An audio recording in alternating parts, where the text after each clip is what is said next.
again, Tony Shaffer joins us now here at CPAC, National Security Expert. You do many things. Thank you so much for being here today. Thank you. A couple questions I wanted to dive into today. The Ukraine-Russia situation. Sure.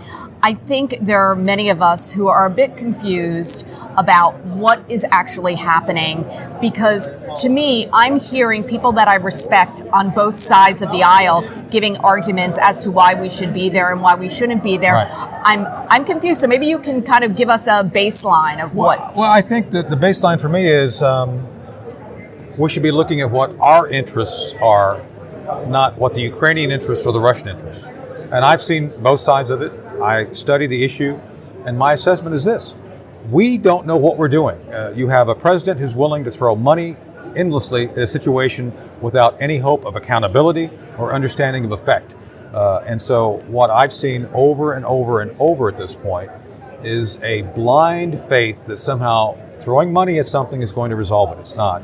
So I come down in the middle in that both the Ukrainians and Russians are cut from the same cloth. They're all Slavs. They're all former members of the Soviet Union. So once you understand that both nations are run by oligarchs, despite the fact of having the veneer of a republic in both cases, you still have people behind the scenes making decisions.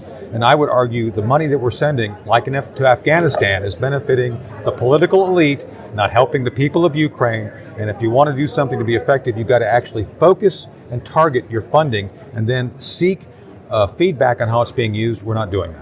Do you think that the president needs to go before Congress and give some sort of concrete plan or declaration? I don't know. So I work with a number of members of Congress. Used to be both parties, now it's just the Republicans, who always want Congress to act like it is required by the Constitution. They're the only ones who can authorize military war.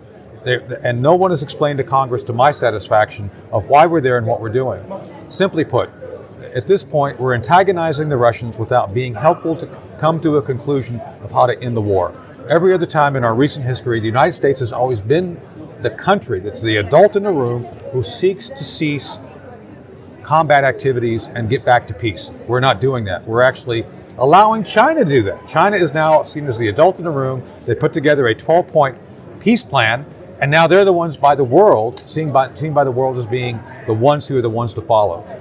Undermining the foundation of all U.S. foreign policy, that we want to be the ones helping to resolve issues. We're no longer seen as that. We're now essentially an extension of the Ukrainian military, which is not a place we want to be. Were you surprised when you learned that China was meeting with Ukraine? No, look, China has been very clear on what they're trying to do.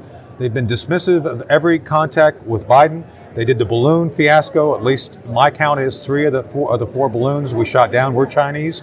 And most importantly, the Chinese have continued to use fentanyl as a weapon of mass destruction through the southwest border. And we know now that COVID did come from the Wuhan lab. So all these things that the Chinese have done, the Biden administration does nothing to push back on. Nothing, zero. And so the more you allow a bully to be a bully, the more the bully is going to expand and be more aggressive. And that's what we've done with China, to include the issue of now with Russia. They may well end up being an ally of Russia directly against us and our interest in Ukraine. So I know you're not a fortune teller, but what do you see happening over the next few months? So I don't think the war can be sustained. Our role in it, the stuff that we're promising won't show up for at least 6 months, maybe a year. By the time it gets there, the war's going to be over. I think the war's going to be over by summer, no more than 3 to 6 months, because the combat efforts are just so high right now. It's just unsustainable. So I think that's where it's going.